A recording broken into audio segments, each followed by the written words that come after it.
Jina langu naitwa Henry Kanje, ni msemaji wa Jumuiya ya Wafanyabiashara Kariakoo hapa JWK.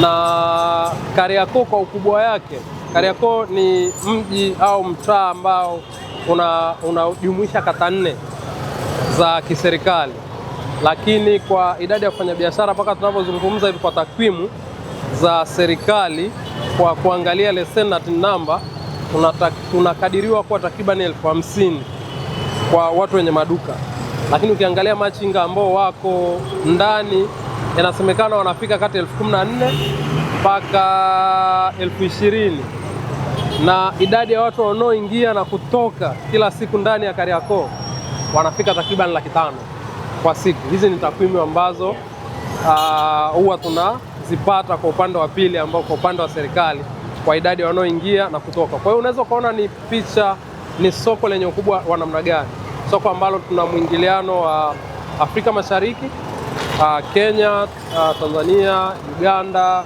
Rwanda, Burundi, Mozambiki na nchi nyingine, lakini hizi nchi za jangwa la kusini mwa Sahara ikiwemo Zambia, Botswana, Namibia mpaka South Africa kuna watu wanatoka, na wakati mwingine tunakutana nao kwa Zimbabwe, wamekuja kununua bidhaa kwenye soko la Kariakoo, wanapeleka kwenye nchi zao. Kwa unaweza ukaona picha ya soko ambalo tunaloliongelea, ambalo Mwenyezi Mungu ametubariki lipo Tanzania. AFCON inafanyika hapa nchini, ni fursa kubwa sana ya kibiashara. Nyinyi kama Jumuiya ya Wafanyabiashara Kariakoo na wafanyabiashara wenzenu, nijipangaje kuhakikisha kwamba mnaweza kuitumia hiyo kama fursa kulingana na idadi ya wageni watakaokuja hapa nchini? Kwanza ninachokiamini ni kwamba ukiacha tu kuangalia ndani ya soko la Kariakoo, kwa maana wafanyabiashara ambao wanaingiza mali hapa na kuuza maeneo mbalimbali, ninaamini pia wako watu ambao hapa wanamiliki mahoteli, na mahoteli hayo yapo ndani ya Kariakoo, na wengine pia hoteli zao zitakuwa nje ya Kariakoo, lakini hawa watu wako na ni wafanyabiashara wa Kariakoo.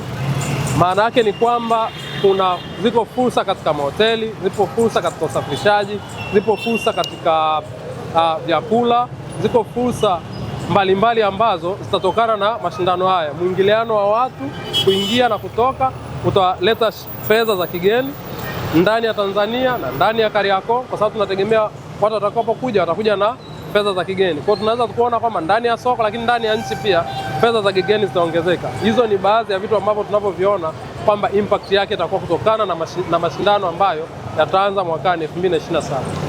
Labda kwa uchache, Kariakoo unaweza ukasema ina products au bidhaa za aina gani ambazo nafikiri ni muhimu kwa wageni wanaokuja? Ninaamini kwamba zipo bidhaa ambazo zinazotengenezwa ndani, wako wawekezaji wanaotengeneza ndani hapa, lakini ukweli ni kwamba pia kuna watu ambao watataka kuunganisha mashindano haya pamoja na biashara, kwa maana kwamba inawezekana huwa wanaagiza bidhaa moja kwa moja kutoka kwa wateja walioko hapa na kutuma kwenye nchi hiyo, lakini wanaweza kuamua kuunganisha safari ya kibiashara wakaja kutembelea soko la Kariakoo, lakini wakati huo wakaja kuangalia mpira. Hii ina maana kwamba zile bidhaa ambazo tunazozitoa nchi mbalimbali, maeneo ya nchi nyingine, maana yake zitapata nafasi ya kuendelea kuuzwa na kupelekwa kwenye nchi zao. Kwa tunategemea kwamba tutafanya biashara kwa mapana zaidi kutokana na mashindano hayo kufanyika hapa. Mataifa yote kufanya michezo, mataifa 54 ya Afrika, mengine Tanzania, mengine Kenya na Uganda, maanake kuna mechi nyingi zitachezwa hapa na mwingiliano utakuwa ni mkubwa sana. Kwa kuwa Kariakoo ni kitovu cha biashara hata barani Afrika, mmejipangaje kukabiliana na ongezeko la wateja, kuhakikisha kwamba wateja wanahudumiwa vizuri, upande wa huduma bora kwa wateja, bei ni sawa na hawatapeliwi, ili kuhakikisha kwamba tunajenga taswira nzuri ya taifa? Mmejipangaje katika? Kwanza hapa tunashirikiana na vyombo vya ulinzi na usalama kwa mapana yake, ikiwemo polisi, ikiwemo askari wa jiji ambao wanakuwa wakiimarisha ulinzi, pamoja na watu wengine na serikali kwa ujumla. Kwa hiyo kwa swala la uwizi kwa Kariakoo kwa sasa hivi, kwa kweli kuna uimarikaji mkubwa sana. Utapeli, uwizi umepungua kwa kiwango kikubwa sana kulingana na kazi ambayo inakuwa ikifanyika. Ama upo labda ni mdogo sana ule udokozi ambao unaweza kuwa sehemu yoyote ile, lakini kwa maana ya kutapeliwa na wizi kwa nafasi kubwa imekuwa covered. Lakini swala la pili, swala la bei nzuri, Ukweli ni kwamba wafanyabiashara wa Kariakoo hawa maximize faida sana, wanaangalia zile gharama zao na mzunguko wa pesa. Kwa hiyo ni mategemeo yetu kwamba wakati wote tumekuwa tukiuza bidhaa kwa bei nzuri. Kwa hiyo hata hivyo kuelekea kombe hili la AFCON 2027 ni matumaini yetu kwamba wafanyabiashara Kariakoo bado wataendelea kuuza bidhaa kwa bei nzuri, kwa sababu hatuangalii faida kubwa sana. Tunaweka faida kidogo, tunaangalia mzunguko, tunaenda kununua tena, tunawaachia na wengine nao waweza kupata faida. Wafanyabiashara hapa wa Kariakoo wana exposure kubwa sana.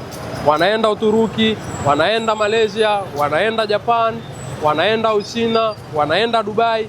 Kwa hiyo ni watu ambao wana exposure kubwa kwa zile safari ambazo wamekuwa wakizifanya, na hivyo kwenye huduma zetu pia tunawahudumia wateja vizuri, na watu wanajua lugha, wanajua Kiingereza, wanajua Kiswahili, wana watu wasomi kwenye maduka yao. Kwa hiyo ni mategemeo yetu kwamba wateja ambao wa ndani na wa nje ambao watakuwa wanakuja Kariakoo watapata huduma nzuri, kwa sababu watu walioko hapa wana exposure kubwa na nzuri na wana uwezo wa kumhudumia mtu yeyote.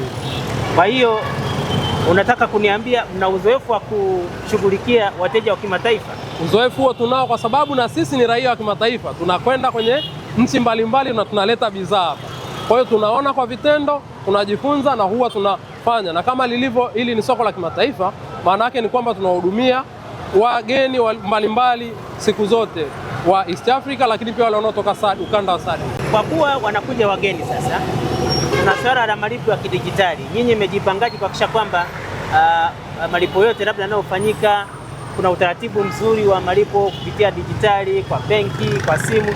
Mmejipangaje kuhakikisha kwamba malipo yanakwenda kwa utaratibu ambao ni rasmi? Kwanza Kariakoo tuna mabenki mengi, yapo hapa, yapo kila mtaa.